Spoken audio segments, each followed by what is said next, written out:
Here's the big challenge of life. You can have more than you've got because you can become more than you are. That's the challenge. And of course the other side of the coin reads, unless you change how you are, you'll always have what you got.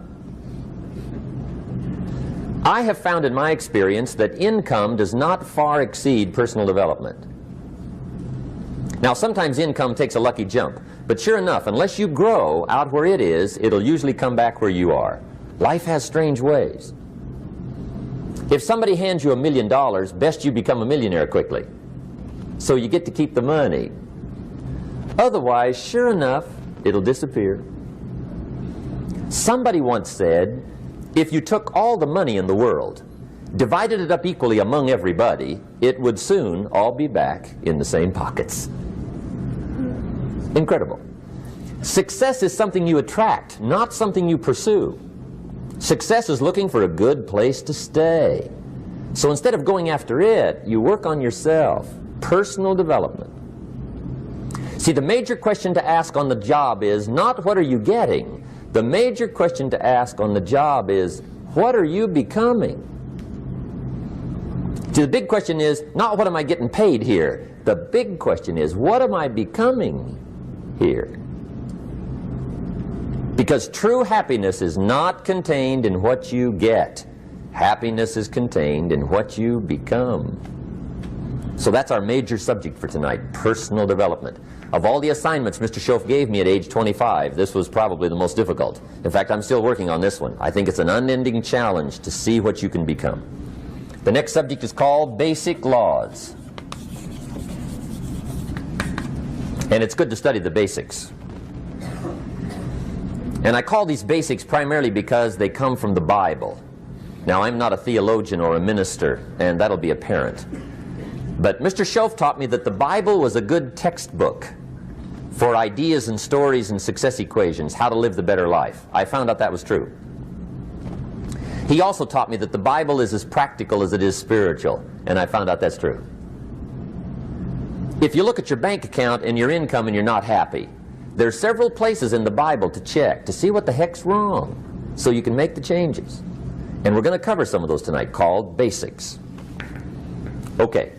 The next subject is my favorite, setting goals. Mr. Schoaf taught me how to set goals. What a favor that was. One morning at breakfast, shortly after I met him, he said, Jim, let me see your current list of goals and let's go over them and talk about them. He said, maybe that's the best way I can help you get a better direction started. And I said, I don't have a list. He said, well, is it out in the car or home somewhere? I said, no, sir. I don't have a list anywhere. He said, well, young man, that's where we got to start. He said, I can tell you right now, if you don't have a list of your goals with you, he said, I can guess your bank balance within a few $100s. Which he did. And that got my attention. I said, you mean my bank balance would change if I had a list of goals? He said, drastically. That day I became a willing student how to set goals. And sure enough, learning how to set goals changed my life. And I often wondered why no one had ever taught me how to set goals up until age 25. I went to high school, but if they offered it, I missed it. I went to college for a year, never heard it. I worked for Sears. Really. And to my knowledge, Sears never taught it. Right? How to set goals. So here I am, age 25, married, my family's starting, I've been to college, I'm working, and I still don't know how to set goals. But fortunately, when I was 25, I met the man who taught me how, and it revolutionized my whole life. Economically, socially, personally, it's incredible. So I want to share with you tonight what Mr. Schoaf shared with me, how to set goals. It can be a life changer. Okay. The next subject is the negative part of the seminar. Life is part negative, so we got to talk about the negative. And this subject is called diseases of attitude. Diseases of attitude. There's a lot of things that can wreck your chances to do well. We live in a rather dangerous world, so you got to be not only wise, you got to be careful. Now, attitude diseases are just as bad as physical diseases, right? High blood pressure, heart trouble. I mean, a lot of things lace your chances to do well. So you've got to be careful. And attitude diseases are deadly. I mean, they'll destroy all the good things you start. Okay? So we'll go through those attitude diseases, how to spot them, how to look for them, what they are, and the cure. And I'm a pro on these because I've had them all, so I can give you excellent advice on these. Now, the last subject we're going to consider tonight is called the day that turns your life around.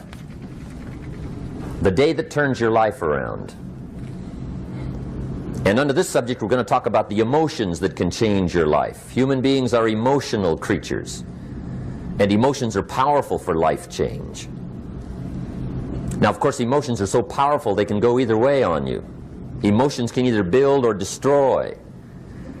So you really have to employ emotions properly. We call civilization the intelligent management of human emotions. If you can intelligently apply your emotions in the right direction, no telling what can happen. Could turn your life around one day would be sufficient. So we'll talk about those. Okay. Now that's a lot to cover in one evening, but we'll keep at it here and see if we can't get it all done. I'd like to have you now jot down the theme of the seminar. Every seminar should have a theme, I guess. We've got one. It's on some of our literature if you happen to notice it, but if you didn't, for your notes, here it is. The theme of the seminar goes like this: the major key to your better future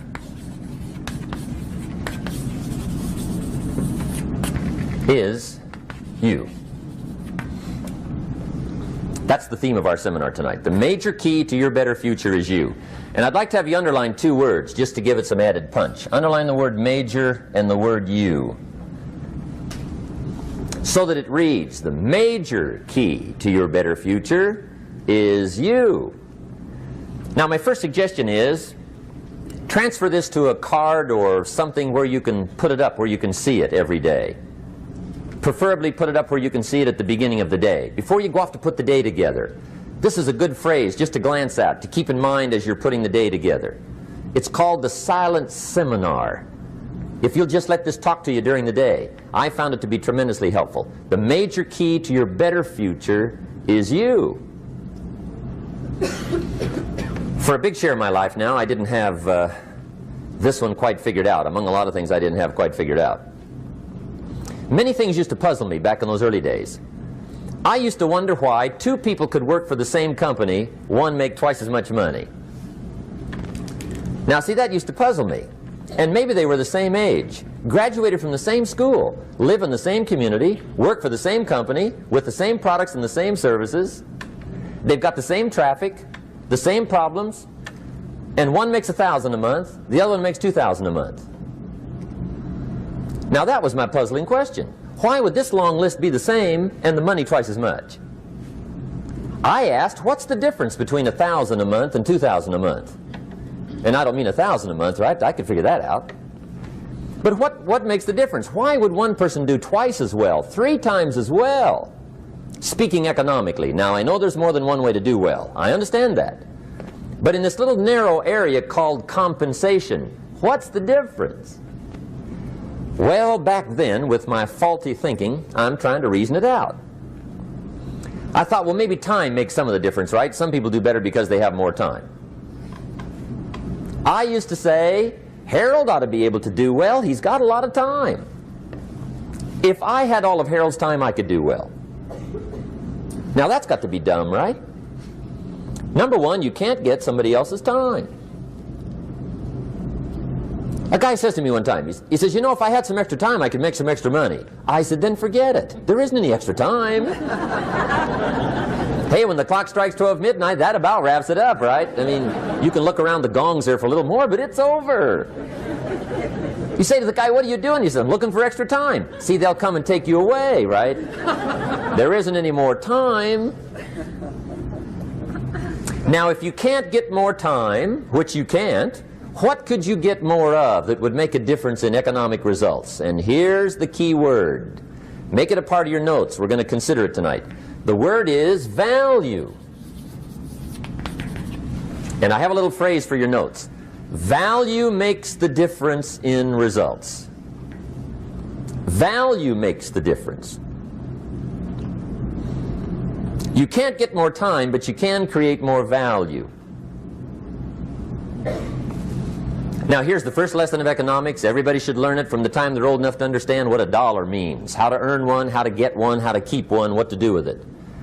First lesson of economics. We primarily get paid for value. That's lesson one. Bringing value to the marketplace, that's how you get paid. You don't get paid for the time. I know it takes time to bring value to the marketplace, but you get paid for the value, not the time. Now, since that's true, here's one of the key questions of the evening. Is it possible to become twice as valuable at the marketplace and make twice as much money in the same time? Could you become 3 times as valuable? Make 3 times as much money in the same time? Is that possible? The answer is yes, if. And it's always if, right? Life is known as the big if. Harry Truman once said, life is iffy. How true. And here's the big if we're going to consider it tonight. It's possible to do much better at the marketplace if you go to work primarily on yourself. And that's the theme of our seminar tonight. Learning to work primarily on yourself. People have asked me for the last 24 years, how do you develop an above average income? And the answer is, become an above average person. Develop an above average handshake. Some people want to be successful, they don't even work on their handshake. As easy as that would be to start on. They let it slide, they don't understand. Develop an above average smile. Develop an above average excitement. Develop an above average interest in other people. Develop an above average intensity to win. See, that'll change everything. Probably one of the most frustrating experiences in life is looking for an above average job with above average pay without becoming an above average person. It's called frustration.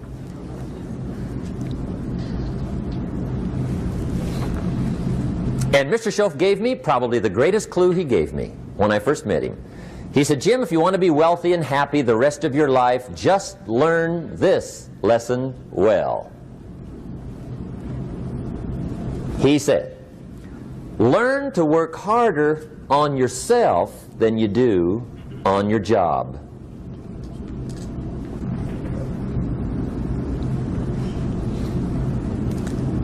Then Mr. Schoaf gave me probably one of the most important clues among so many things he taught me, but this was in those early days. Mr. Schoaf was very kind, but he was also very abrupt. And he had these interesting questions to ask. I'm giving him a little rundown one day on how things hadn't worked out for me. He said, Mr. Rohn, I've got the answer for you if you will listen carefully. And listen carefully I did that day and for the next 5 years. If somebody's wealthy and happy, you gotta listen. He said, Jim, I've only known you a short time. But he said, it's already my honest opinion that for things to change for you, you got to change. That wasn't quite the answer I was looking for. But that's the answer he gave me, and I pass it along to you on this warm summer evening in Anaheim, California, 1981. For things to change for you, you've got to change. Otherwise, it isn't going to change. Before I met Mr. Schoaf, I used to say, I sure hope things will change. Right? That seemed to be my only hope. If it isn't going to change, I'm in serious trouble. And then I discovered it isn't going to change, so I'm in serious trouble.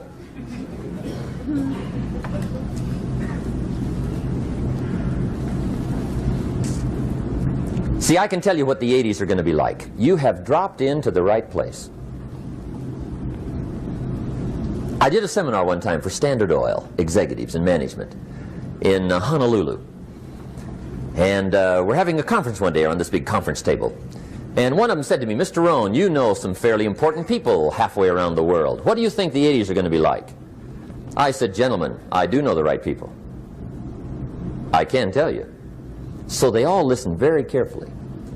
And I said, gentlemen, based on my wide experience, I can really honestly say to you, in my opinion, in the 80s, it's going to be about like it's always been.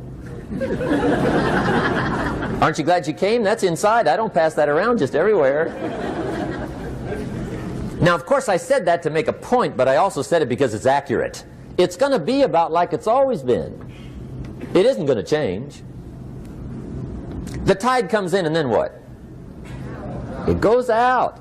For 6,500 years that we know of, recorded history, and probably long before that. So it is not going to change. It gets light, and then what? It turns dark. 6,500 years. See, it's not likely to change. And we're not to be startled by that. If the sun goes down, the guy says, what's happened, what's happened? It means he hasn't been here long, I guess, right? It always goes down about this time. The guy says, well, I don't like that arrangement. Well, you got to talk to somebody besides me, right? It gets light, then it turns dark. In rotation, the next season after fall is what? Winter. Pray tell, how often does winter follow fall? Every year regularly for the last 6,500 that we know of. See, it is not going to change. Now, some winters are long, and some are short, and some are hard, and some are easy, but they always come right after falls. It isn't going to change. Sometimes you can figure it out, sometimes there's no way to figure it out. Sometimes it goes well, sometimes it gets in a knot. Sometimes it sails along, sometimes it gets in reverse. See, that's not going to change. The last 6,000 years reads like this: opportunity mixed with difficulty. That's how it reads. It isn't going to change. The man says, well, if it isn't going to change, how will my life ever change? Answer, when you change.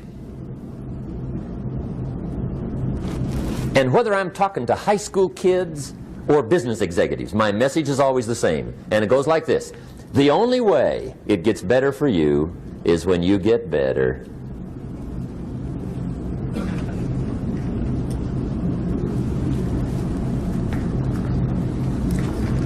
Let me give you the 4 major lessons in life to learn. Here's 4 majors.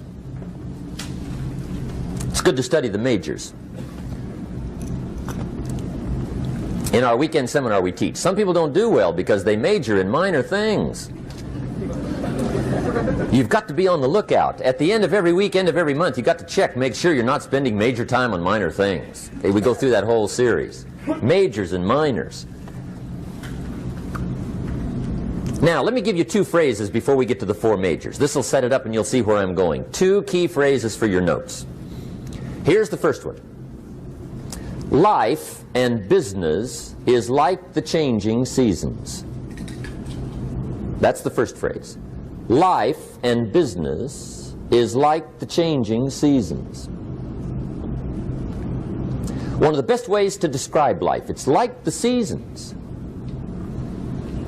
Frank Sinatra sings, life is like the seasons. Now here's the second phrase. Very important. You cannot change the seasons, but you can change yourself. You can't change the seasons, but you can change yourself. And see, that's how life gets better for you, not by chance, but by change. Now here's the 4 major lessons in life to learn. I've got my first book finished, came out a couple of weeks ago. This is in it, the 4 major lessons in life to learn. Here they are. Number 1, learn how to handle the winters. That's lesson 1. They come right after falls, with regularity. Some are long, and some are short, and some are hard, and some are easy, but they keep coming. You must learn to handle the nights. They come right after days. You must learn to handle difficulty. It comes right after opportunity. You must learn to handle recessions. They always follow progressions for the last 6,000. See, it isn't going to change. The lesson you must learn is how to handle it. And there's all kinds of winters, right? The winter when you can't figure it out. The winter when it all goes smash. The winter when it turns belly up. The winter when it won't work, when you've run out of money and you've got a broken heart. See, those are winter times. There's all kinds. Economic winters, social winters, personal winters. When your heart is smashed in 1,000 pieces and the nights are unusually long, your prayers seem to go no higher than your head. It's wintertime. Barbra Streisand sings, "It used to be so natural to talk about forever, but used to be's don't count anymore. They just lay on the floor till we sweep them away. You don't sing me love songs, and you don't say you need me, and you don't bring me flowers anymore." A song of winter. But see, the disappointments come. Those are normal. That's part of life. But the question is, how do you handle it? How do you handle the coming winters and the disappointments and the down times? Well, you can't get rid of January by tearing it off the calendar. But here's what you can do. You can get stronger, you can get wiser, and you can get better. The winters won't change, but you can. And that's how life changes for you. See, before I understood, when it was winter, I used to wish it was summer. I didn't understand. When it was hard, I used to wish it was easy. I didn't know. And then Mr. Schoaf gave me a part of his very unique philosophy when he said, "Don't wish it was easier, wish you were better." See, that triggered my whole life change. Don't wish for less problems, wish for more skills.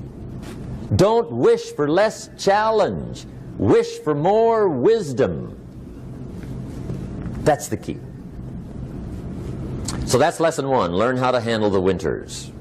Here's lesson two, learn how to take advantage of the spring. That's the second one. Spring is called opportunity. And spring follows winter. What a great place for it. If you were going to put it somewhere, that'd be the place to put it, right after winter. And pray tell, how often does spring follow winter? Every year with regularity, 6,000. You can almost count on it.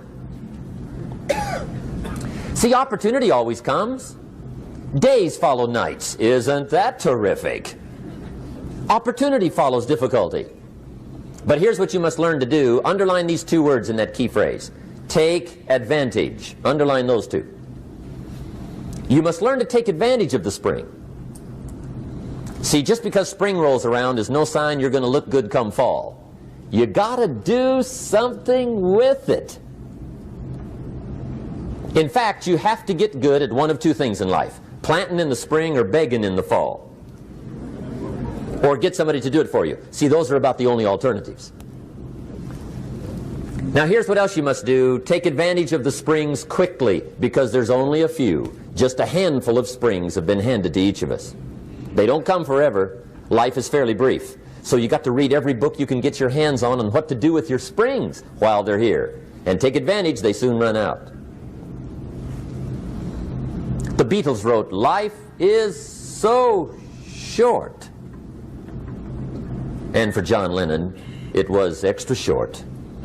But life is brief. Elton John sings, "She lived her life like a candle in the wind." It's brief. So whatever you're going to do with your life, you got to get at it. Don't just let the springs pass. Here's the third major lesson in life to learn. Learn how to protect your crops all summer. You got to take care of what you start. Sure enough, as soon as you've planted your garden in the spring, the busy bugs and the noxious weeds are out to take it. And here's the next bit of truth. They will take it unless you prevent it. And that's the third major skill to learn. You've got to learn to prevent the intruder from taking all the good you start. It's one of the challenges. Here's two key phrases under number 3. First one, all good will be attacked on this planet. Maybe not the next one we get to, but on this one, all good will be attacked. Every garden will be invaded. Not to think so is naive. And here's the second phrase. All values must be defended. Political values, social values, community values, family values, marriage values, friendship values, business values. Every garden must be tended all summer. Third major lesson. Now here's number 4. Fourth major lesson in life to learn. Learn how to reap in the fall without complaint. Learn to reap come harvest time without complaint. Take full responsibility for what happens to you. It's one of the highest forms of human maturity, accepting full responsibility. It's the day you know you've passed from childhood to adulthood, the day you accept full responsibility. And another note, learn to reap in the fall without apology. Without apology if you do well, and without complaint if you don't. That's maturity. I used to have that long list of reasons why I wasn't doing well. To explain. You got to explain, right? Otherwise you're going to look bad. I used to have this funny list called Reasons for Not Looking Good.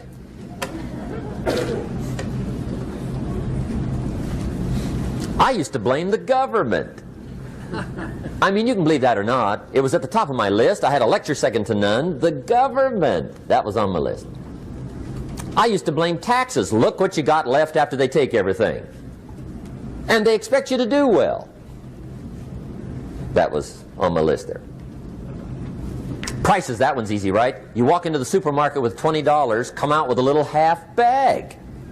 So I had that on my list. I used to blame the weather. I blamed the traffic. I used to blame my car. I blamed the manufacturers. I used to blame the company.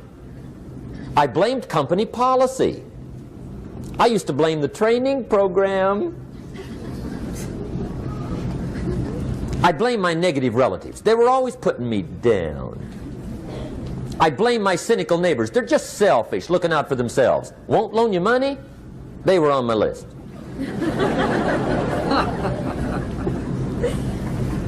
I used to blame the economy. I blamed the community. That's a pretty good list for not doing well, isn't it? I thought it was good. I'll never forget one day, Mr. Schoaf was very kind, but he was also very blunt, and this was no exception. And I'm glad he was blunt. There's a lot of things I'd have missed if he hadn't have been blunt. One day, with sort of a curious look on his face, he said, "Jim, just out of curiosity, tell me, how come you haven't done well up until now?" Excellent question. I thought, well, so I won't look too bad, I'll go through my list. And this list I just gave you, I put that on him. And he was very patient. He let me go through the whole thing, the government, the weather. I went through this whole thing. When I finished, he looked my list over very carefully. He said, "Mr. Rohn, big problem with your list. You ain't on it." How brilliant.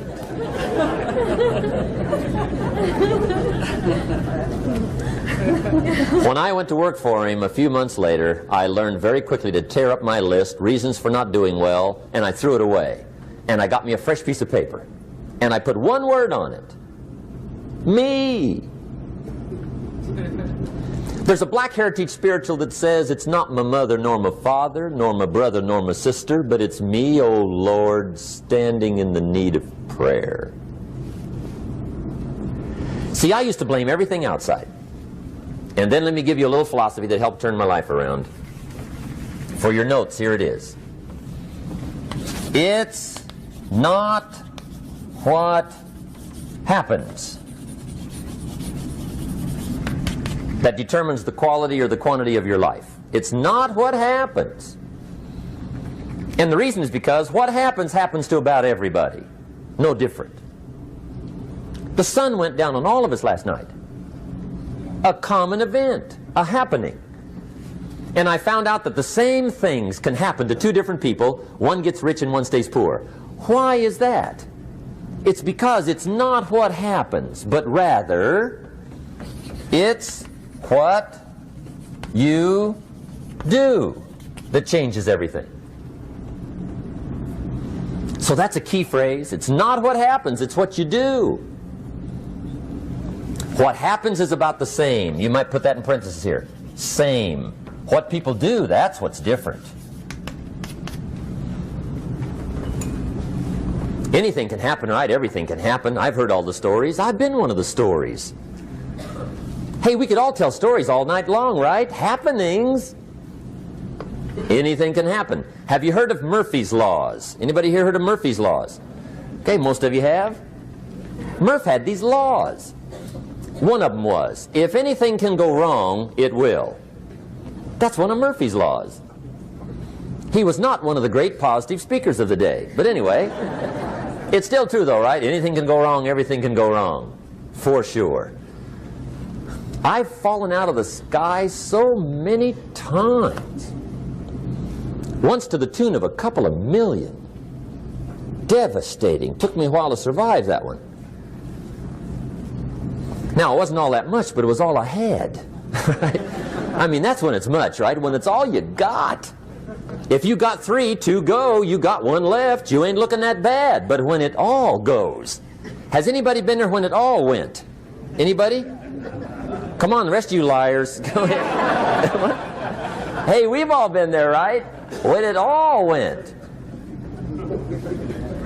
Of course, it used to be a long time ago, right? When you ran out of money, got to 0, you were all through. Heck, now you can whistle right on by 0, right? I mean, they will bury you. That's what they will do.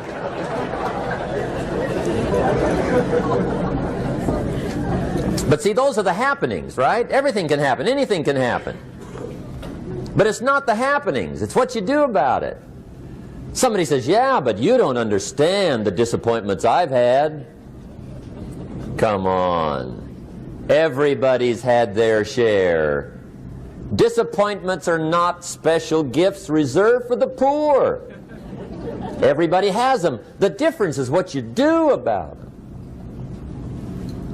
It's not the weather. I used to blame the weather, and I discovered it rains on the rich. So see, that won't help. 2 men wake up one morning, there's a rainstorm on. One of them looks out his window, sees the rainstorm, and he says, wow, what a storm. With weather like this, they can't expect you to go out and make sales. He stays home. Same morning, the other guy looks out his window, sees the same storm, says, wow, what a storm. But he says, you know what, with weather like this, what a great day to go out and make sales. Most everybody will probably be home, especially the salesman.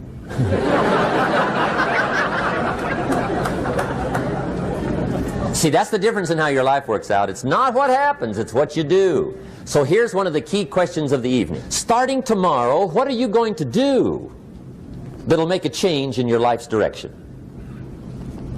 Good question. What are you going to do starting tomorrow that'll make a difference? Now see, if you don't do something starting tomorrow that'll make a difference, guess what? It's gonna be the same. And see, that way you can guess what the next 5 years are going to be like. Look at the last 5. Because the next 5 are going to be like the last 5 unless you, major key, tomorrow, change it all. Or change a little, or change something, or don't change. It's choice time. You can do whatever you want. But it's nice to know any day you wish you can change your whole life. What can you do starting tomorrow that'll make a difference? Good question. What can you do with economic chaos, massive disappointment? What can you do with a broken heart? What can you do when it won't work? Good question. So if I had a word with you tonight, one-on-one, just you and me. I think my personal advice to you would be, this year, 1981, reach down inside of you and come up with some more of those remarkable human gifts. They're there, waiting to be utilized. And then change anything for you you want to change. And I challenge you to do that because you can change. If you don't like how it is for you, change it. If it doesn't suit you, change it. If it doesn't please you, change it. If it isn't enough, change it. And I challenge you to do that because you can change. See, you don't ever have to be the same again after tonight, only by choice. If you don't like your present address, change it. You're not a tree.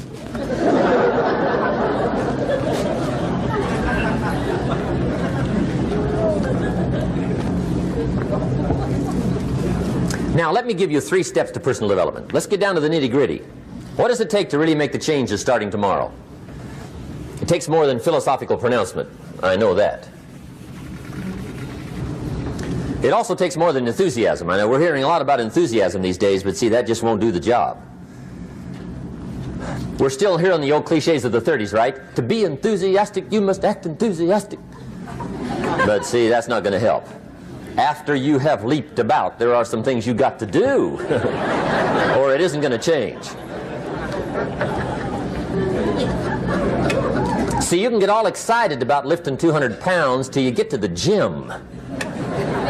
And then you need a new excitement. And the new excitement is called discipline. Major step to human progress. Discipline. If there's one thing to get excited over, that's it. Get excited over your ability to make yourself do the necessary things. What could you make yourself do starting tomorrow that would change it all? No! Tell him. Now, see, that's exciting. On any given day, you can massively change the direction of your life. Murder is a clear example that any one person on any given day can forever alter the course of their life. It just happens to be a negative act. But just as sure as you can commit a negative act, you can also commit a positive act and forever alter your life, whenever you wish. Now that's exciting. And whatever that act might be that changes your life. The guy finally takes a shotgun to his car and blows out every window, destroys every tire, puts 100 rounds in this shabby old thing. And he says, I have driven this embarrassing thing for the last time. And not only will I never drive it again, nobody else will ever drive it again.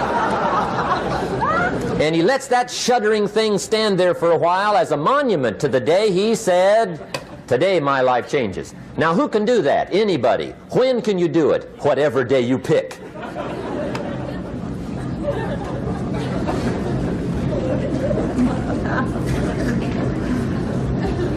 Now here's the key to discipline.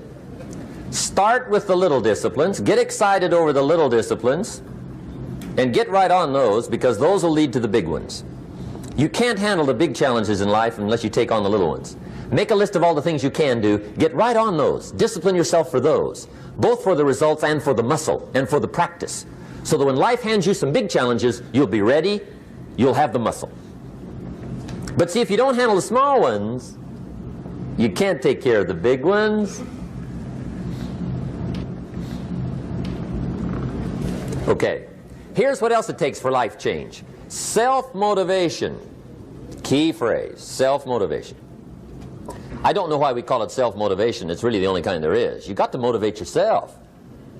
Because I found out you can't change people. They can change themselves, but you can't change them. Lord knows some I've tried. But see, it won't work. People have to change themselves. I learned some of those lessons early. I built a little sales organization way back in those early days. I'm 25. And I had some nice people. I said, I'm going to make these people successful if it kills me. I almost died. Right? I mean, you can't do that.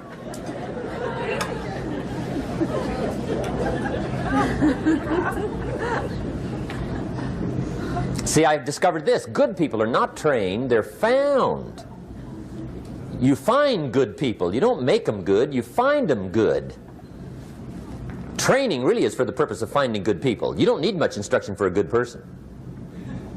Too much training probably means you got the wrong people.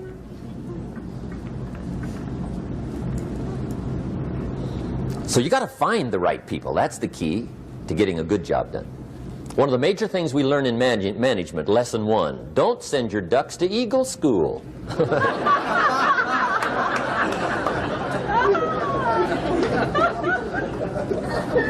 Because it won't help. I mean, I'm telling you, it won't help, no matter how good your school is. And the little eagle badge and little eagle hat, I'm telling you, it won't help. It won't help. You can tell whether your school's done any good, right, is when it's over, right? The duck goes for his first rabbit and makes him a friend. You say, no, no, no. Anyway, so it takes self-motivation to really alter your life. And you don't want to give self-motivation away to somebody else and make it somebody else motivating you. The guy says, boy, if somebody just come by and turn me on. What if they don't show up? Right? See, you got to have a better plan for your life. Okay. Now, if you're excited and you're ready to change, let me give you 3 steps to start life change that can change your life, your personality, your lifestyle, everything can change. Here's the steps. Number 1, find out how things work. The first key to doing better is find out. To change your life, really, you need ideas. There isn't anything an idea can't change. And Schoaf taught me the major problem is lack of an idea, not a problem. At first I didn't have any money. I said to Mr. Schoaf, I don't have any money. He said, that's not a problem. Now see, up until then I always thought it was. Right? I was confused. He said, no, no, the problem is lack of an idea on how to create money and wealth. It isn't lack of money, it's lack of ideas. So if you get the ideas, see, you can change anything. Now to get ideas, you need a constant study of finding out. Now Schoaf also said, when you find out something that works, put the information in your journal. Don't use your head for a filing cabinet. Put it in your journal so that you can do the next best thing. Repetition, repetition, repetition. Go over it. And if you repeat it, go over it, sure enough, someday, some mysterious day, the idea takes root, starts to grow, and shows up in your bank account, and your dress, and your personality, and your lifestyle. But capture the ideas in your journal. Find out how things work. Schoaf gave me this word for my life change. He said, study. Great word. If you wish to be successful, study success. If you wish to be happy, study happiness. If you wish to be wealthy, study wealth. Don't leave it to chance. Make it a study. Some people just go through the day with their fingers crossed. See, that won't do it. You've got to study the things that can change your economic, social, spiritual, personal life. Now here's a qualifying phrase. And we'll have several of these qualifying phrases throughout the seminar. Here's the first one. You may not be able to do all you find out. I understand that. You may not be able to do all you find out, but you should find out all you can do. See, you don't want to wind up at the end of your life and discover that you've lived only 1/10 of it. And the other 9/10 went down the drain. Not for lack of opportunity, for lack of information. So that's number 1, find out how things work. Now here's the best human virtue for finding out, curiosity. Make a note of that. Curiosity. Be curious. You might add a word to it that'll help. Childish curiosity.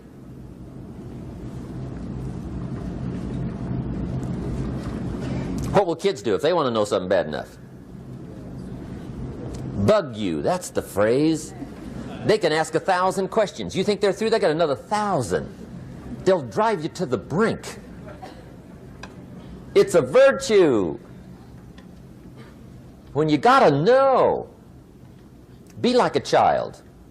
In fact, Jesus, the master teacher, said, unless you can become like little children, you might as well forget it. You don't have a prayer. Excellent advice. You got to be like children. 4 ways, in my opinion, to be like a child.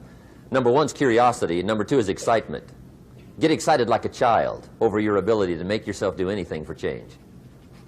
3rd is faith. Have faith like a child. Adults are too skeptical. And 4th is trust. Trust is a childish virtue, but the rewards are incredible. So be like a child. Now, if you're curious, let me give you 3 ways to find out how to change anything. Any life direction, any dimension. Here's 3 ways to find out how to change anything. Number 1 is to read. Become a good reader. All of the successful people I know and work with around the world, they're all good readers. Curiosity drives them to read. They got to know. They just read.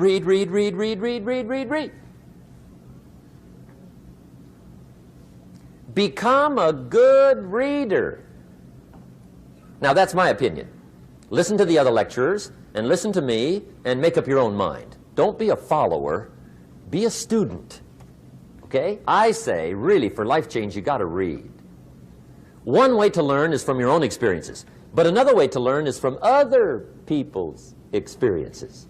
See, one book might save you 5 years if you read it. Did you know there's books on how to be stronger, more decisive, be a speaker, be a leader, have a better effect on other people, develop your personality? Did you know there's books on that? And people don't read them? How would you explain that? And they can read.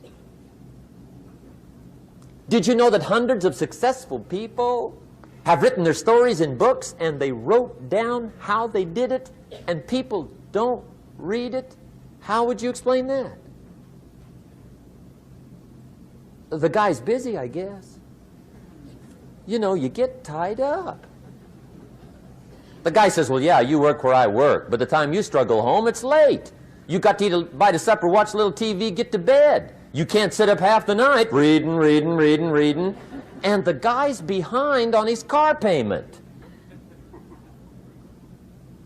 Good worker, hard worker, sincere. But you got to be better than sincere and work hard. Otherwise, at the end of your life, you'll wind up cold, stony broke. You got to be better than a good worker. You got to be a good reader. The whole world is governed by laws. The universe, in fact. Laws. We call it the law of electricity. We call it the law of gravity. There's mathematical laws. There's physical laws. Speed and velocity laws. Agricultural laws. There's all kinds of laws. Now that we find ourselves on the spinning planet, you just have to learn what I call the setup. Learn the setup. Life's setup. Now, we didn't set it up, but we're here, so you got to learn it.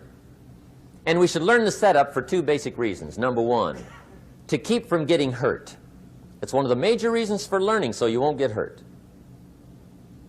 See, economically, socially, personally, you can get hurt just not knowing. Ignorance is not bliss.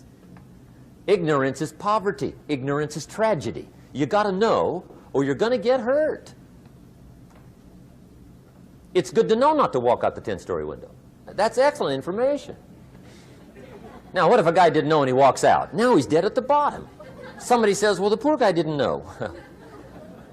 You got to know, or you're going to get hurt.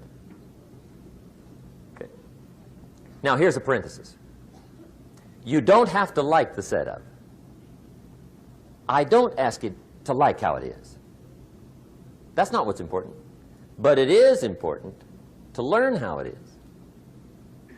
Okay? So you don't have to like it, but you should learn it. That's what I tell the kids, right? Make sure you get the information. What you think about it, that's up to you. What you're going to do with it, that'll soon be up to you. But make sure you get it. See, there's nothing worse than being stupid. Nothing. I mean, being broke is bad, but being stupid is awful. And what's really bad is being broke and stupid, right? That's about the end of the world. I mean, there isn't anything much worse than that. Unless you're sick. Sick, broken, stupid. I mean, that is it, right? There's nowhere else to go. So make sure you get the information. It's key. You don't have to like it, but learn it. If this big monstrous thing lifts up in the sky, hangs there for a little while, cuts loose, comes crashing down, boom, shakes the ground for 5 miles.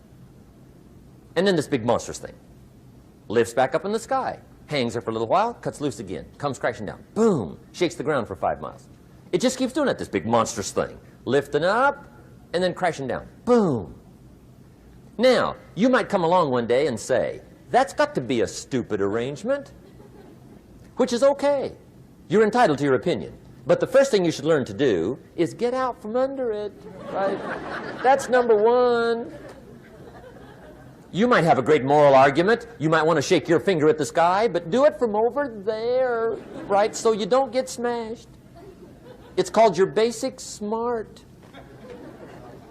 So number one, learn so you won't get hurt. Whether you like it or not, learn. Now here's the second reason for learning, the setup, to benefit. It's called the plus of life. And that's what life is, right? Both minus and plus. The minus is tragedy, heartache, misery, failure, unhappiness. But life is also happiness, prosperity, good feelings. So here's the key. Learn to get on the good side of the way things work.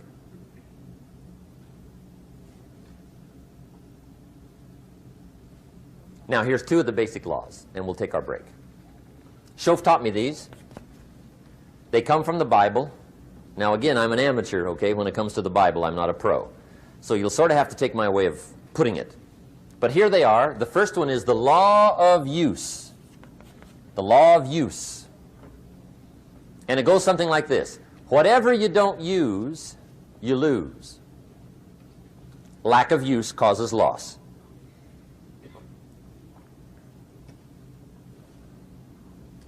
On this planet, maybe not the next one, but on this one, if you tie your arm to your body, leave it there long enough, you'll never use it again. It's over for the arm. Now, it may not be over, but it's over for the arm. The only way to keep the use of this arm is what? Keep using it. If you quit, you lose automatically. They don't bring it up for a vote. You lose automatically when you quit. Now, the same thing that goes for your arm goes for your brain, mentality. The same thing goes for all the human virtues. Ambition, unused, declines. Strong feelings, unused, diminish. It doesn't grow, it diminishes.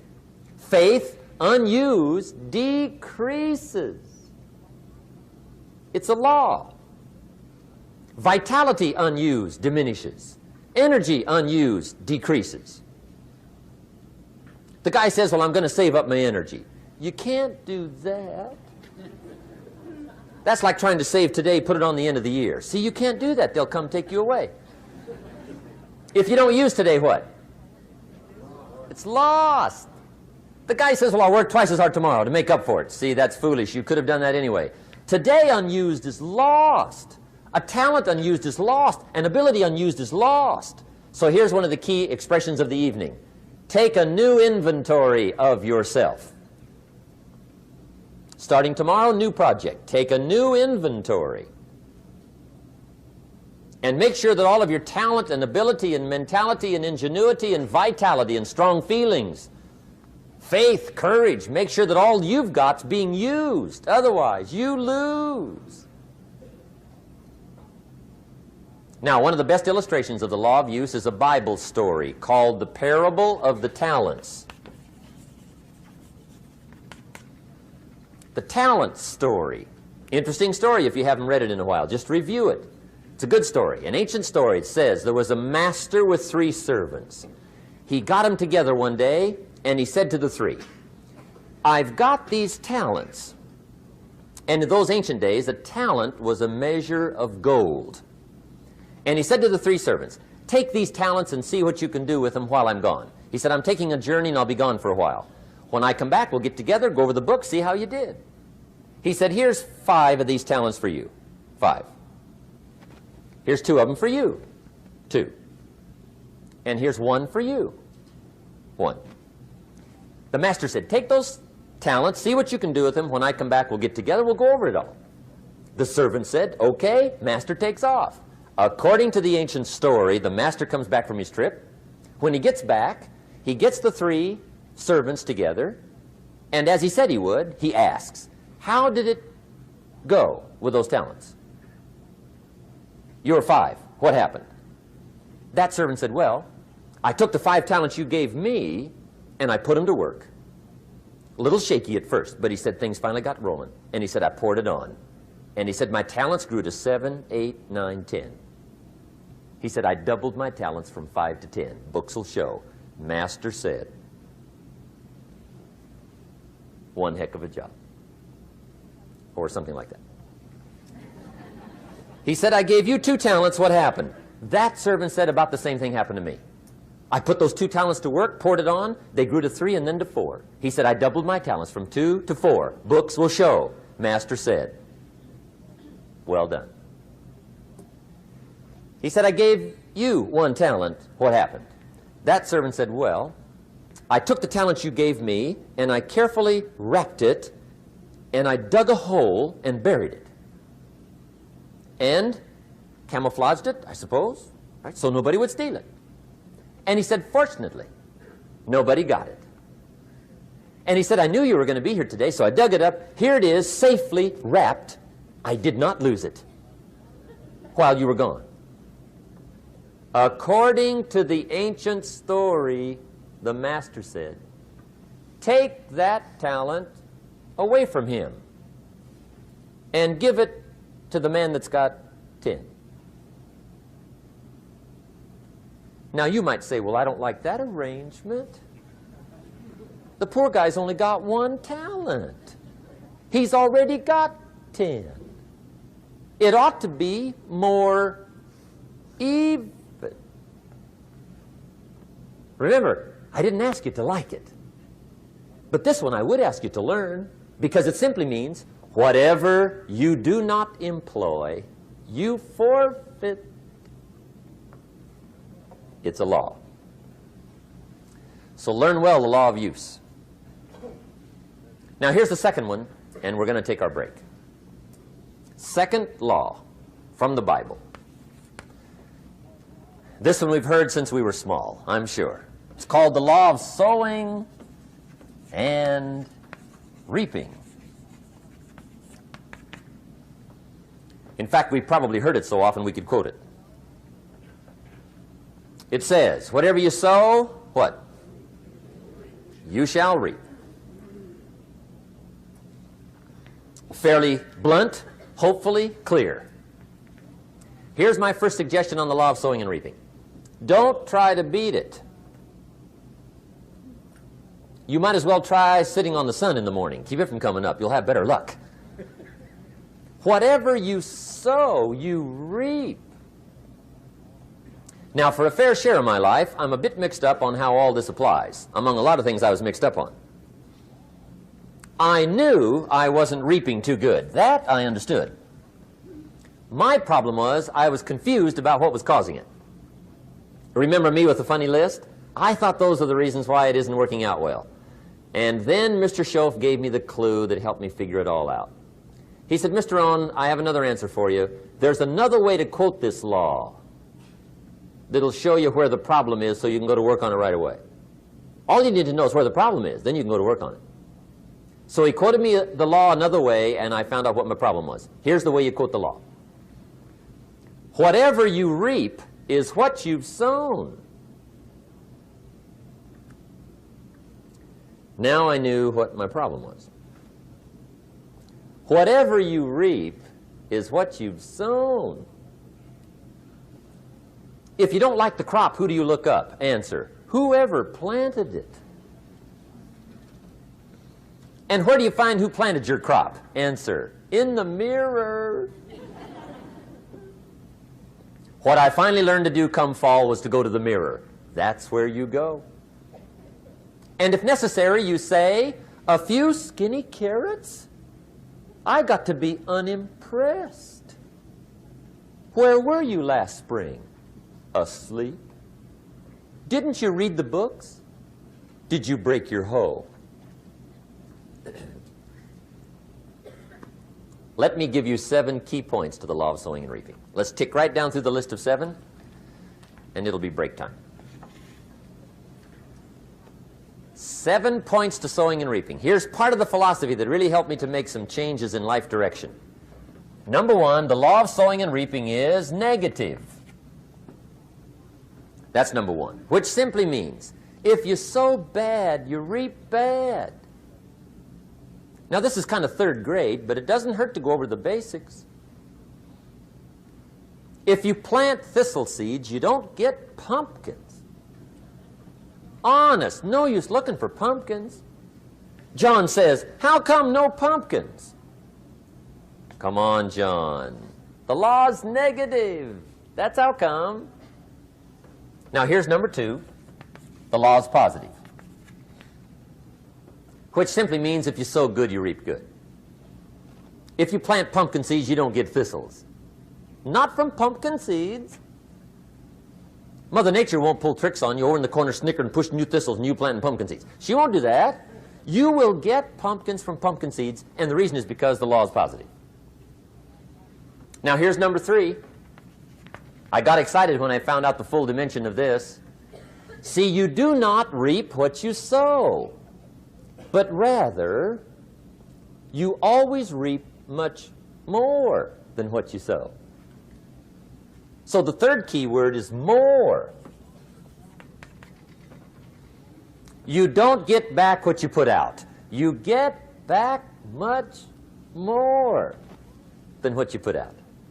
And it works both positive and negative. On the negative side, it said, if you sow to the wind, you reap the whirlwind. So you've got to get ready for that, or you will be naive. See, anybody can, whether you will or not. See, that's the question. And here's a good question to ask. We are all buying somebody's plan. The question is, whose? Who's got you talked into doing what you're doing? Who's got you talked into your present plan? See, 10 years from now, you will surely arrive. The question is, where?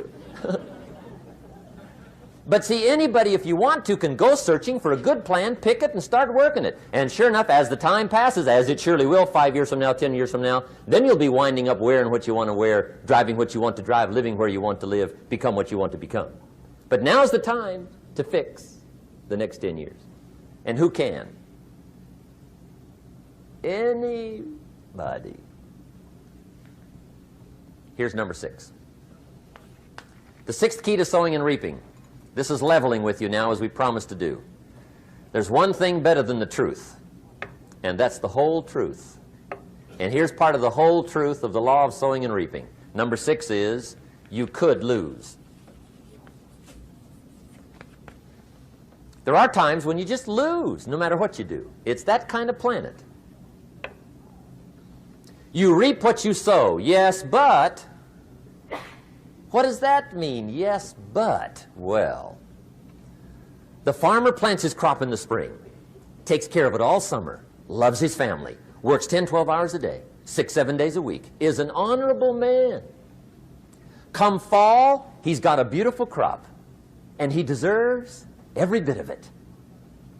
But the day before he sends the combines into the field, a hailstorm comes along and beats it all in the ground, which means you lose.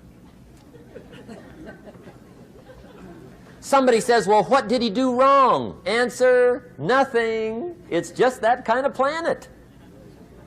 Sometimes it's going to hail on your crop and rain on your parade, so you got to get ready for that or you will be naive. That's just part of the life arrangement. And don't press me why. I was not in on some of the original decisions here, so I don't know how it got set up. But there's just times, sometimes you lose. That's part of life. But now here's number 7. The 7th key to sowing and reaping. And it goes like this. It's just another way to quote the same law. And it goes like this.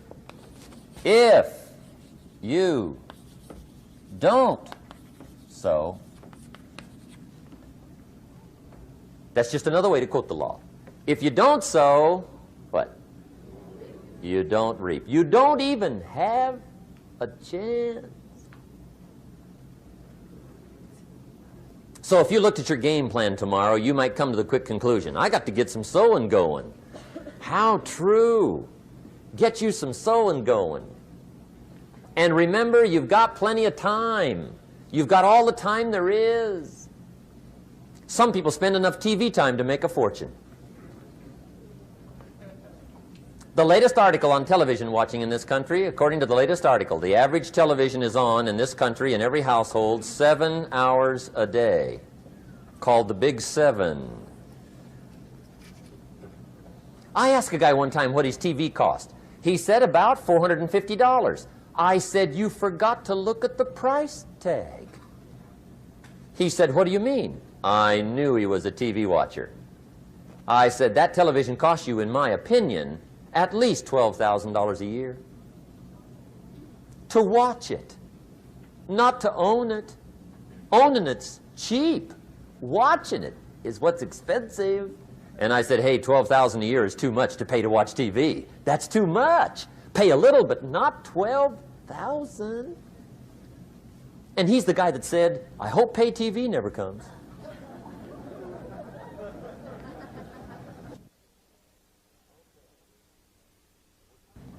Okay. We're trying to cover an awful lot tonight, I realize that. But my time schedule is such that we just have to sort of give it all to you and let you sort the rest out. I wish we had plenty of time for questions and answers and that whole thing, but our time is just limited. But we are trying to go through an awful lot, I realize that. But looks like everybody's getting it. This is about the note-takingest crowd I've seen in a long time. Incredible. Does anybody have 5 pages yet? Anybody? Oh, fantastic. Incredible. Okay. Maybe you heard the story about the preacher down in Texas, southern part of the country. He was an evangelist back in the horse and buggy days. And he was very good at being an evangelist, and a lot of people used to come and hear him preach. And one day he put up his tent in one of these Texas towns and expected a big crowd as usual, come and hear him preach. And he got there, first night of the tent revival, walked in.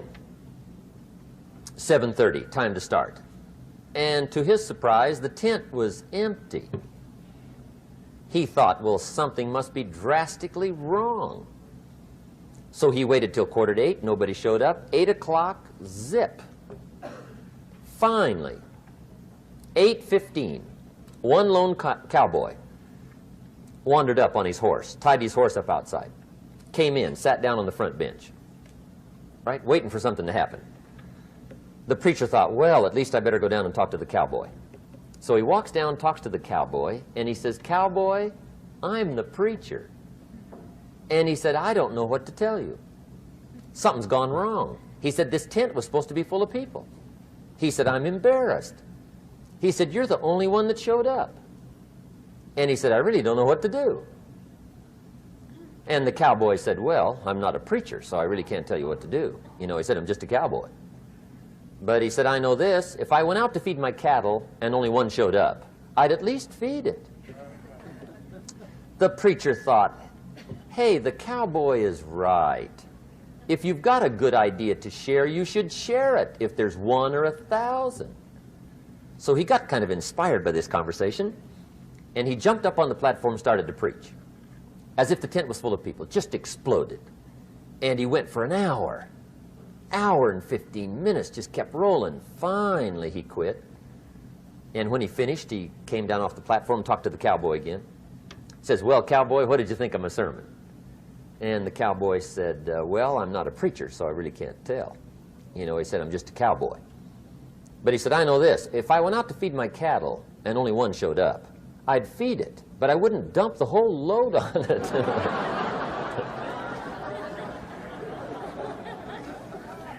So anyway, if it seems like we're dumping the whole load tonight, I guess we are. But gosh, everybody's doing well. I'm having a good time. I appreciate the response here tonight. Okay, the next subject is setting goals. Let me show you what turned my life every way but loose. Mr. Shoaf dropped this idea on me, changed me completely. Setting goals. Here's what can easily happen if you don't set goals. It's easy to let life deteriorate into making a living instead of designing a life. And we all have a choice. Make a living or design a life. It's easy to get trapped by economic necessity and settle for existence rather than substance. That's easy. But the best advice I can give you on how to break out of that trap is to learn how to set goals. Mr. Shoaf put it to me this way. He said, Jim, if you had enough reasons, you could do the most incredible things. I never forgot how he put that. If you have enough reasons. See, reasons will change your whole life. Mr. Shoaf said to me, he said, Mr. Rohn, I think you've got plenty of intelligence, you've got plenty of talent, you've got plenty of ability. Probably what you lack is plenty of reasons. He said, I don't think your current bank balance is a true indication of your level of intelligence. I was happy to hear that. He said, I think you're much smarter than your present bank balance indicates. And that turned out to be true. I was much smarter. But of course my first question was, well then why isn't it bigger? And he said, you don't have enough reasons. You've got enough intelligence, but not enough reasons. So see, reasons can change your life. Here's what else I found out. Reasons come first, answers come second. You don't get the answers to do well till you get the reasons. Life has a mysterious way of hanging on to all the answers and only gives them up to the people that are inspired by reasons. So reasons make the difference in how your life works out. Now, what are some of the reasons for doing well? Let's go through a quick list called Reasons for Doing Well. First is personal reasons. Some people do well for recognition. Some people do well for respect. Some people do well for the way it makes them feel. They love the feeling of being a winner. Those are good reasons. I have some millionaire friends that keep working 10, 12 hours a day, making more millions. And it's not because they need the money. It's because they need the joy and the satisfaction and the pleasure that comes from being a constant winner. And see, it's not just the money anyway. It's the journey, not the money. Once in a while somebody says to me, boy, if I had $1 million, I'd never work another day in my life. That's probably why the good Lord sees to it they don't get their million, right? They'd quit. They'd quit. Okay. Next is family reasons. Some people do extremely well for other people, and that's powerful. Human beings can greatly affect each other. Sometimes we will do things for somebody else we will not do for ourselves. We're made that way. I met a man one time who said, Mr. Rohn, to do all the things I want to do with my family around the world, he said, I got to have at least $250,000 a year. I thought, incredible. Could a guy's family affect him that much? And the answer is, of course. How fortunate are the people that find themselves greatly affected by somebody for personal achievement. And we are affected. The writer of a recent song said, "If not for you, the winter would hold no spring, couldn't hear a robin sing. I just wouldn't have a clue if not for you." So we can be affected. That might be one of the most stimulating reasons to do well, finding somebody. When Andrew Carnegie died, the wee little Scotsman that built the big steel industry, when he died, they opened up his desk, and in one of the desk drawers, they found a slip of paper. On that piece of paper, Mr. Carnegie had written his goal for his life, and he wrote it when he was in his 20s.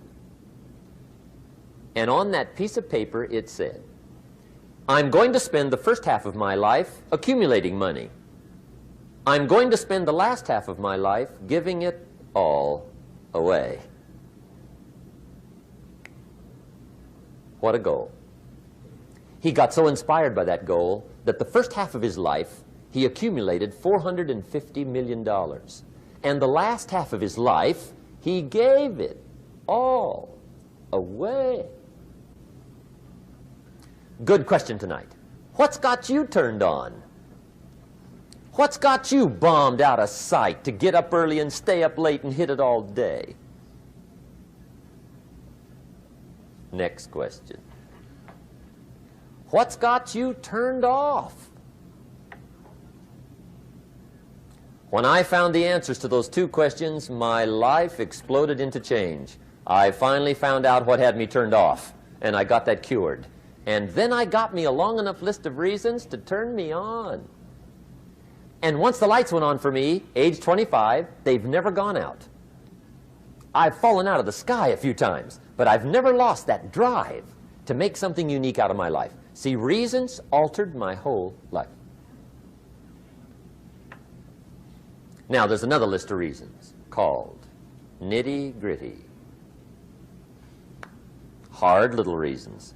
Sometimes those little reasons are the most powerful reasons that can change your life. Sometimes it doesn't take much. I now carry several $100s in my money clip.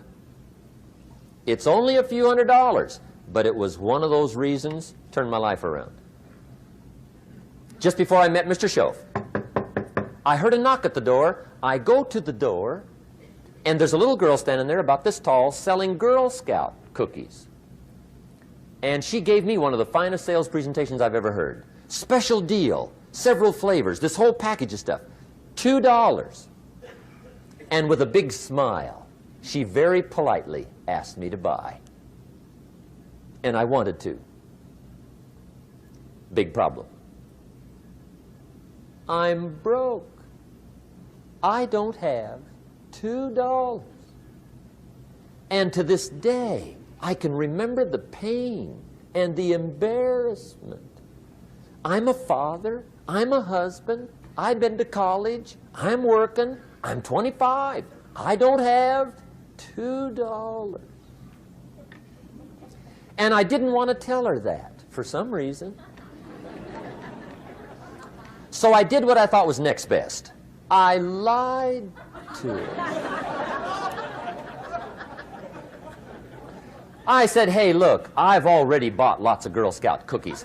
I've still got plenty stacked in the house," which was not true. But it seemed to get me off the hook for the moment.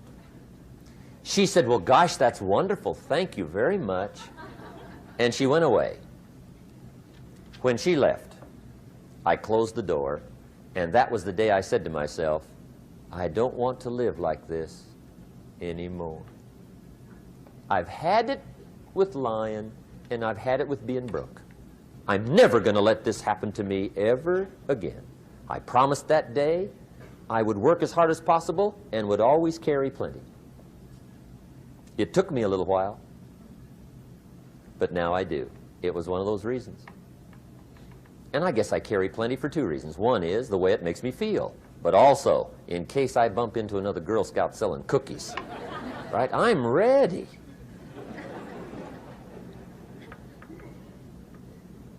I walked out of the Bank of America one time up in Saratoga, California, where I used to live. Two little girls selling candy right outside the bank. Good place. Some girls' organization they're working for, right? I come walking out of the bank. This first little girl walks up to me. She said, "Mister, would you like to buy some candy?" I said, "I probably would." "What kind is it?" She said, "It's almond roca." I said, "My gosh, that's my favorite." She said, "Wonderful." I said, "How much is it?" She said, "It's just $2. I thought, incredible. I said, "How many boxes of that candy have you got?" She said, 5. And her little friend was standing there. She was selling candy too. I said, "How many boxes have you got?" She said, "I've got 4. I said, "That's 9. I'll take them all." They said, "Really?" I said, "Yeah, it's my favorite. I've got some friends. I'll pass them around." They got so excited, put all this candy together. I reached in my pocket, gave them the $18. When I've got the candy and they've got the money, that first little girl looks up at me. She says, "Mister, you are really something." How about that? Can you imagine only spending $18 and have somebody look at you in the face and say, "You are really something"? Now you know why I carry heavy, right? I'm not going to miss anymore. It was just one of those reasons. Helped to change my life. One of my nitty-gritty reasons was budget finance. Budget finance used to grind my soul. Way back in those early days, I had fallen for one of those consolidation loans, where you take all your little hard-to-pay bills, put them into one big impossible-to-pay bill, right?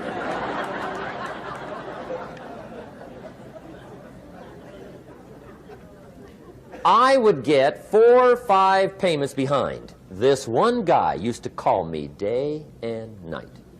I don't think they're allowed to do that anymore. Harassed me. Threatened to run me in front of the judge. Threatened to ruin my credit. Threatened to embarrass my family. One day he said, "We're going to come get your car, drag it rear end up down the street in front of your neighbors." The guy even called me a flake. And back in those days, I'm broke, I'm pitiful, there's nothing I can do about it. But I never forgot how the guy treated me. And when I met Mr. Schoaf and I got my life straightened out and the money started to flow, that was one of my first projects, budget finance. I poured it on day and night. I finally put all the money together I owed him, which was considerable. I picked a day for the payoff. And when the payoff day came, I put the money in small bills in a big briefcase. And I walked into the budget finance office on Wilshire Boulevard in Los Angeles. The guy who harassed me so often, his desk was about 3 back. I walked right up to his desk, startled him. He wondered what I was doing there. It was the first time I'd been there since I'd borrowed the money, right? Without saying a word, I opened up this briefcase, dumped this pile of money all over his desk. I said, "Count it. It's all there. I will never be back." And I turned around and stormed out. Now, that might not be noble, but if you haven't tried it, you've got to one time.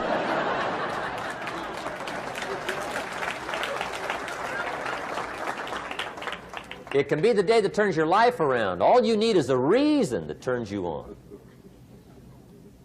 One of my dear friends, Robert Depew, Bobby used to be a school teacher in Lindsay, olive capital of the world. Bobby taught school several years, got a little weary teaching school. One day decided he wanted to get into sales. So without telling anybody, he just up and quit his job teaching school and jumped into sales. When he did, his brother made fun of him. laughed at him, put him down, said Robert's lost his mind.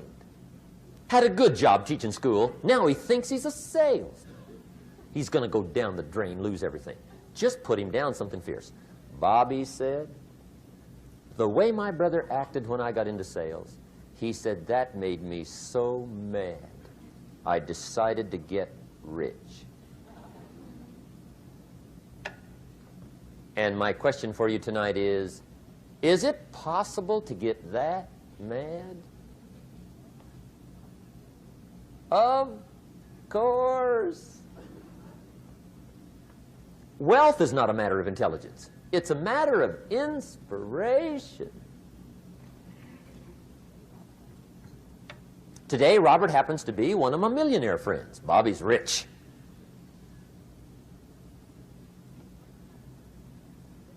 Frank Sinatra said one time, the best revenge is massive success.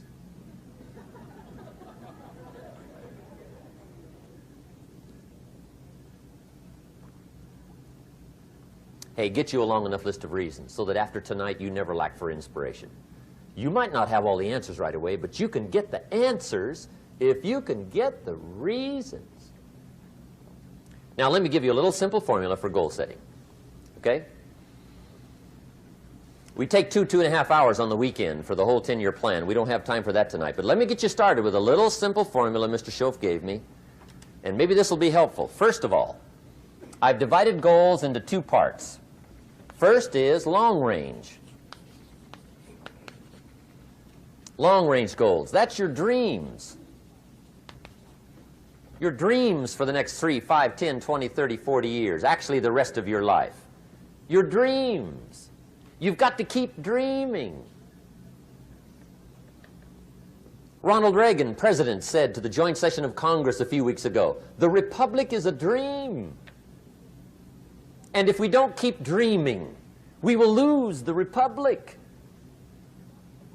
Your better future is a dream for yourself and for your family. Where do you want to go? What do you want to do? What do you want to be? What do you want to see?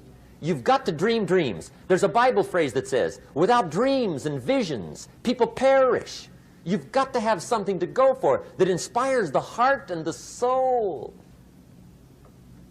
Dreams.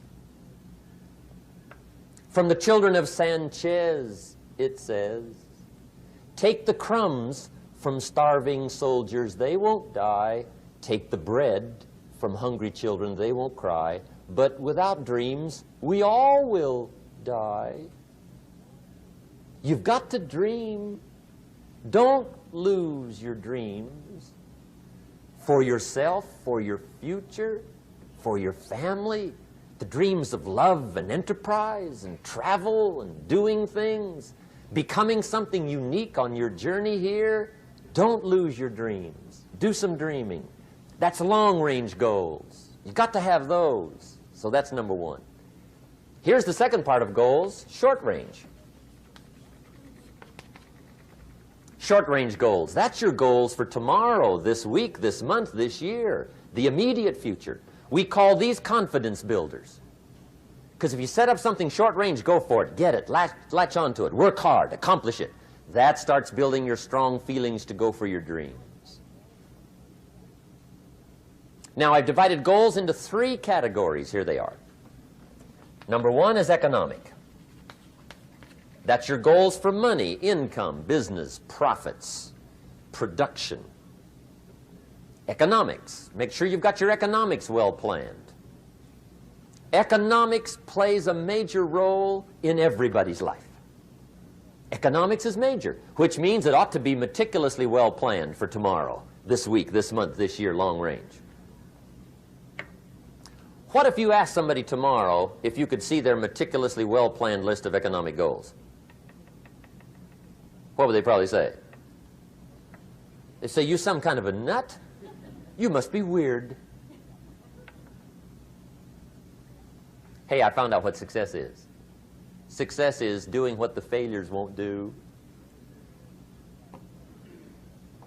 Make sure you've got your economics well planned. It'll put you in the top 5%. one of the key little subjects we talk about on the weekend is the 7 fundamentals for wealth and happiness.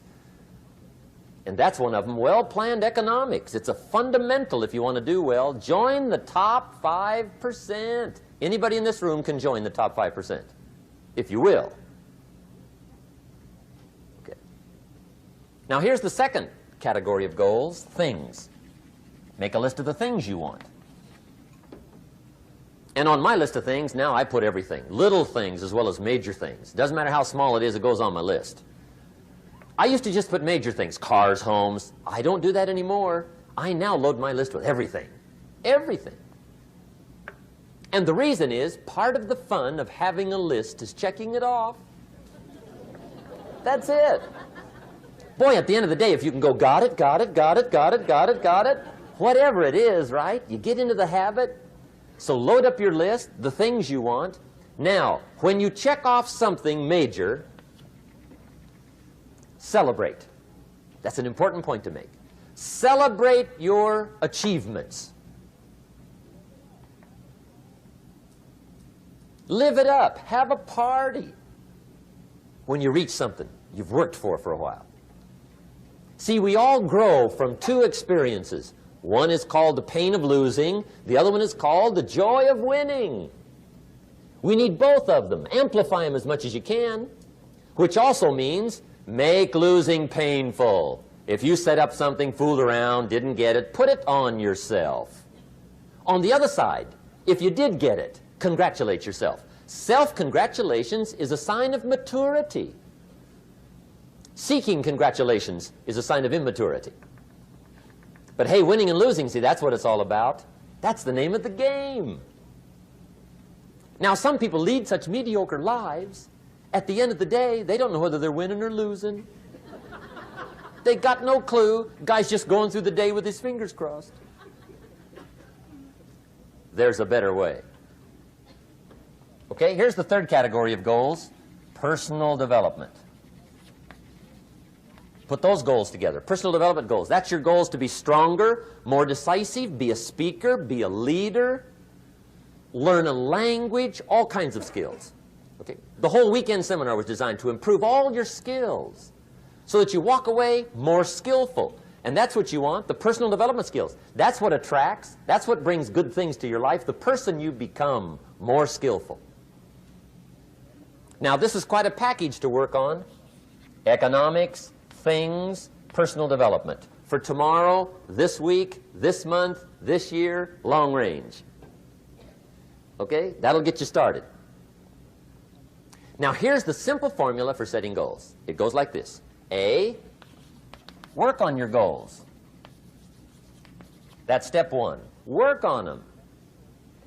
And I put the word work there deliberately. Setting goals is plain hard work. I don't want to kid you. We haven't come here tonight to kid each other. It's work. I know it's work. That's why a lot of people just let it slide. It's work. Many people work hard on their job, but they don't work hard on their future. They just let that slide. And the work involved is making plans. I know most people don't. I understand that. But don't let that be you. Guy says, well, yeah, you work where I work, but the time you struggle home, it's late. You got to eat a bite of supper, watch a little TV, get to bed. You can't sit up half the night. Plan, plan, plan. And the guy's behind. Good worker, hard worker, sincere. But you got to be better than sincere, working hard. You got to be better than a good worker. You got to be a good planner. Somebody once wisely said, the people who fail to plan are planning to fail. Well said. So work on your goals. Here's step 2. Write your goals down. That's so important. I teach my staff around the world, put your goals in your journal. Because one of the major people you want to study is yourself. Say, here's the list of goals I put together 3 weeks ago. Here's the list of goals I put together 2 years ago. Here's some of the changes I made, rearrangement of my priorities. I scratched these off. I put these on. I've gotten these. Study your accomplishments. Study what your desires are. Put them on paper. Write them down. Here's another reason for writing your goals down. It shows you're serious about doing better. And to do better, you got to get serious. You don't have to be grim, but you must be serious. Everybody hopes things will get better. Everybody hopes. Poor people hope. That ought to tell you something. It means the future does not get better by hope. It gets better by plan. I used to have the affliction called passive hope. It's an affliction. It's bad. Probably what's even worse than that is happy hope.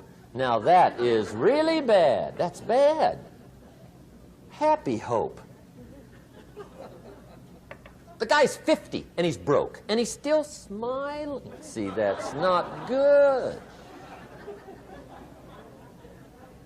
So get serious about your goals. Put them on paper. Write them down. There's all kinds. His goals, her goals, their goals. Business goals, financial independence goals, family goals. I mean, there's so many things to work on this that if you don't get busy and work on it, sure enough, the time will pass. And sure enough, 5 years from now, you'll wind up where you don't want to be, wearing what you don't want to wear, driving what you don't want to drive, being what you don't want to be. Now's the time to fix it. Now, here's the third step to your goals. Check the size of your goals and the kinds of goals. How big they are, what kind they are, affects you. And here's one of the important phrases of the evening. Your goals are affecting you, whatever they are. Your goals affect your handshake. Your goals affect your attitude, personality. Your goals affect the way you walk, the way you talk, the way you dress. All day long, we're being affected by our goals. Now, some people have goals, but they have such lousy goals. The effect is bad. I asked a guy one time, what are your goals for this month? The guy said, look, if I could just scrape up enough money to pay these lousy bills. That was his goal. I'm not saying it isn't a goal. It's a goal, but it's such a lousy goal, the effect is bad. You don't jump out of bed on Monday morning and say, oh boy, another chance to go out and scrape up the money to pay my lousy bills. See, you don't do that. Usually you say, oh, not another Monday.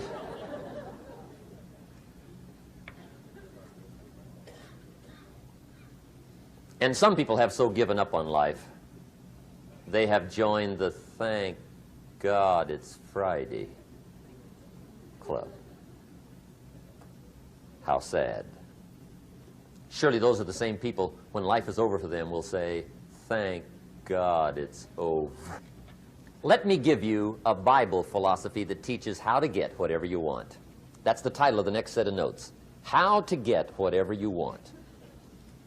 From the Bible. Now again, I'm an amateur when it comes to the Bible. I'm not a pro. But this I can quote, and I think that'll be sufficient.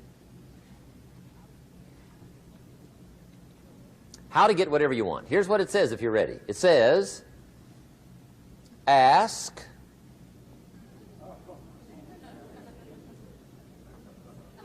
That's it. End of notes. Ask. If there's one art in life to learn extremely well, that's got to be one of them. The art of asking. What does ask mean? Ask means, what do you want? And the formula is staggering. It says ask and what? A guy ought to look into that.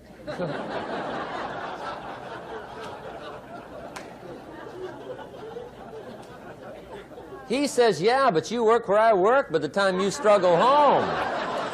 It's late. You got to eat a bite of supper, watch a little TV, get to bed. You can't sit up half the night, ask. And the guys See, you've got to be better than a good worker. You've got to be a good asker. Now, let me give you 3 key points on asking and receiving. This can do it. Number 1, asking is the beginning of receiving. Asking starts a unique process, mental and emotional. I don't even know how it works. All I know is it works. It's like pushing a button and all this machinery starts working. I don't know how. It just works. There's a lot of things you don't need to know how. Just work them. Some people are always studying the roots. Others are picking the fruit. I mean, it depends on what end of it you want in on. Asking is the beginning of receiving, so start the process. Here's number 2. Receiving is not the problem. Receiving is automatic. Now, if that's true, receiving is not the problem, what's the problem? Failure to ask might be one of your major problems. I don't know. Check it out. The guy says, oh, now I see it. I got up last year and hit it every day, but there's not a scrap of paper with my goals on it. Good worker, poor asker. So you got to change that. Here's number 3. Receiving is like the ocean. There's plenty, especially in California. It's like an ocean here.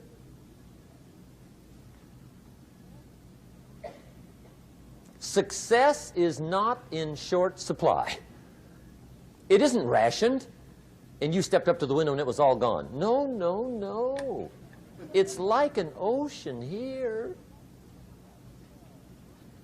Now, if that's true, what's the problem? Well, some people go to the ocean with a teaspoon. Have you got the picture? See, what you want to do in view of the size of the ocean is trade your teaspoon for at least a bucket, and you'll look better down at the ocean. Kids won't make fun of you, right? Okay. Now, there's 2 ways to ask, and we'll wrap up goal setting. 2 ways. Here's number 1. Ask with intelligence. It didn't say ask intelligently, but I'm sure it meant that. Don't mumble. You don't get anything by mumbling. Be clear. Be specific. Intelligent asking means how wide, how high, how soon, when, what size, what color, how much. Define what you want and describe what you want. That's powerful. In the weekend seminar we teach, goals become like a magnet. They pull you that direction. And the better you describe them, the more they pull. So ask intelligently. Here's number 2. Ask with faith. That's the childish part of the equation. Believe you can get what you want like a child. Not an adult. Adults are too skeptical. So the formula really reads, make plans like an adult and believe in them like a child. And the most incredible things will happen. Just try it for 90 days. Just try it. You can always go back to the old ways. Just try it. Just 90 days, 90 days. Now, here's the last qualifying phrase on goal setting, as we promised to qualify everything. And it simply goes like this. Remember, you won't get everything you want. And we've already studied the reason for that. Simply, sometimes it hails on your crop and rains on your parade. It's that kind of planet. So you won't get everything you want, but if you will work this goal-setting formula, you can get plenty for wealth and happiness. Okay, that's goal setting. We use it around the world. We recommend it. Now, maybe it won't work as well for you as it has for me. I don't know. Maybe not. But what if it did? You got to try. Okay. Here's the last subject, the day that turns your life around. Let me just quickly give you a list. Whatever it takes to get you to try harder, read more, set your goals, and go for it.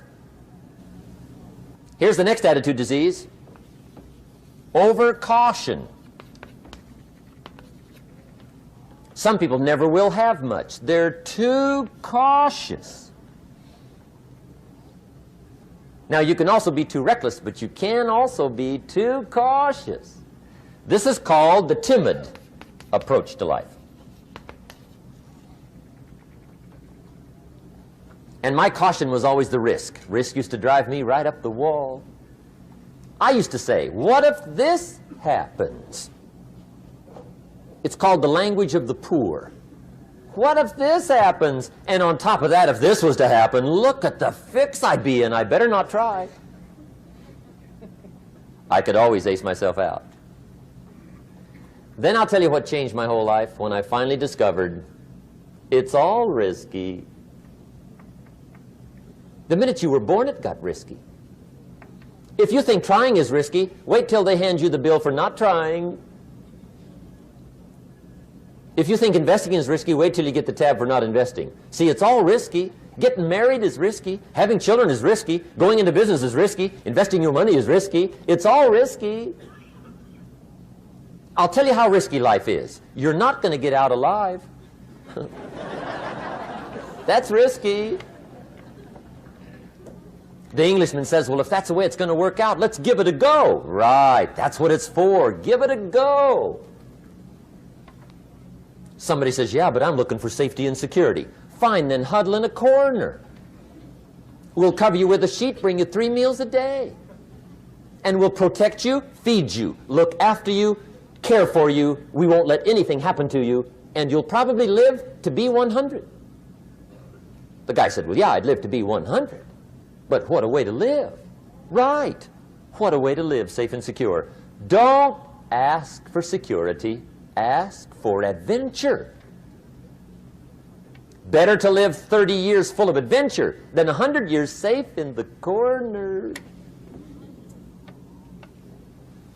And see, it's not important how long you live. What's important is how you live. Here's the next attitude disease. We're almost through with this motley list. In fact, we're almost through. Hang on. The next one is pessimism. Pessimism, the deadly disease of always looking on the bad side, the problem side, the difficult side, checking all the reasons why it can't be done. The poor pessimist leads an ugly life. He doesn't try to figure out what's right. He tries to figure out what's wrong. He doesn't look for virtue. He looks for faults. And when he finds them, he's delighted. How ugly. This is the poor guy who looks through the window, doesn't see the sunset. He sees the specks on the window.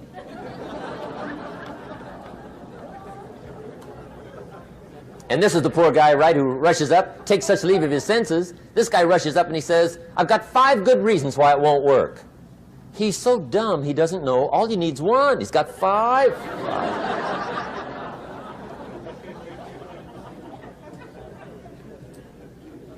To the pessimist, the glass is always half empty. To the optimist, the glass is half full. Why would the same measure affect people 2 different ways? Answer, it all depends on how you look at it. Our lives are mostly affected by the way we think things are, not the way they are. The way we think they are affects us most. There's a subject we don't have time to get into tonight called better thinking habits. One of the major things Shove taught me when I met him, he said, poor thinking habits keeps most people poor. Not poor working habits. Most people work hard, but they don't think hard. And Shove taught me that the mind is like a factory, a mental factory. And whatever you think about all day long pours ingredients into this mental factory. And that's what builds the economic, social, financial fabric of your life. He quoted me a Bible phrase that says, "As you think, so you become." How awesome. When he talked about poor thinking habits, he had me. I used to start the day reading the morning newspaper. I mean, you can believe that or not.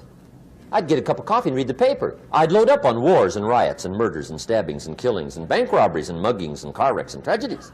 I'd even read the back pages. I seem to like that stuff for some weird reason. I'd load up on all that, and then I'd start the day. You can imagine the kind of days I used to have. You walk around on your financial knees. They call you economic peewee.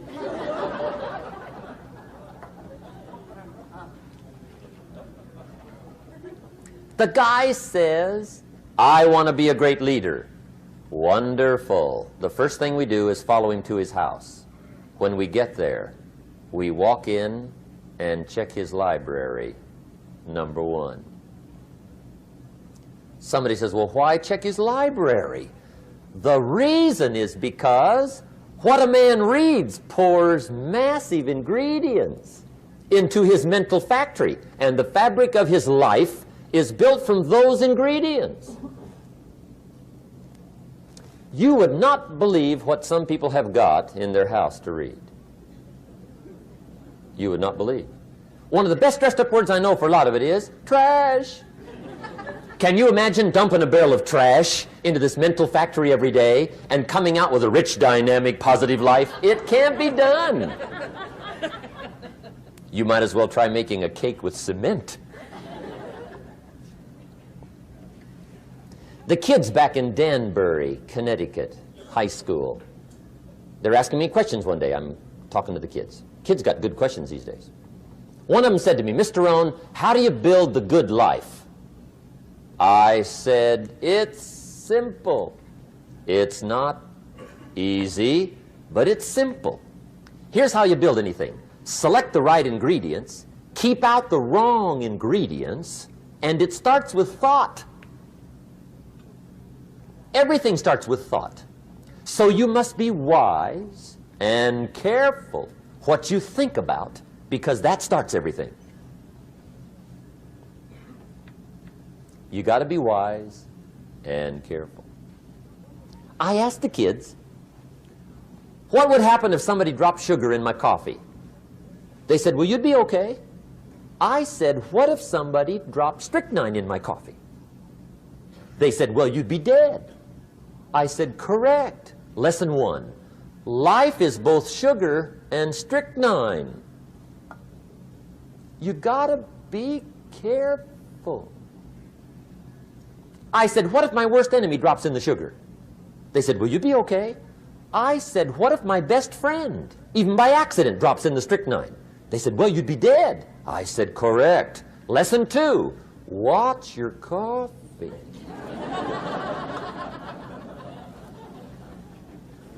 You got to be careful. See, it doesn't matter who hands you the bad stuff. It doesn't matter where you get the bad stuff. It'll still do its damage on your bank account, wherever you get it. Mr. Schoaf gave me one of the greatest phrases when I first met him when he said, "Jim, every day stand guard at the door of your mind." How important. Stand guard at the door of your mind. And you decide what goes into your mental factory. Don't let anybody just dump anything they want to in your mental factory, because you've got to live with the results. Okay, here's the last disease, and we're through with this list. In fact, we're almost through. Hang on. The last subject is very brief. The last disease, but this one is deadly. Engage in this one, indulge in it even slightly, and you might as well forget the future, because it's going to forget you. Complaining, crying, whining, griping. A Bible word called murmuring. See, that'll ace your future. Spend 5 minutes complaining, and you have wasted 5. And you may have begun what's known as economic cancer of the bone. Surely they will soon haul you off into a financial desert and there let you choke on the dust of your own regret. I hope I said that well, so you won't forget. It's a deadly disease. If you don't think it's bad, ask the children of Israel of Old Testament fame. Typical of us all, their story just happened to get in the book. Story says, children of Israel were slaves. God performed a series of dazzling miracles and got them out. And now they're heading for the promised land. Remember the story? Heading for the promised land. Tragedy of the story, they never got there. Reason. From day one, they started to complain. They griped about the water. They griped about the weather. They whined and cried and griped about the food. They griped about the leadership. They whined and cried because it was too far, too cold, too hot, too difficult, too miserable. I mean, they whined and cried for years. Finally, God said, I've had it, trip canceled. Or something like that. The story says they died in the desert, never got to the promised land. Which I think means two things. Indulge in this long enough, you get your future canceled. And I guess it also means even God himself can only take so much.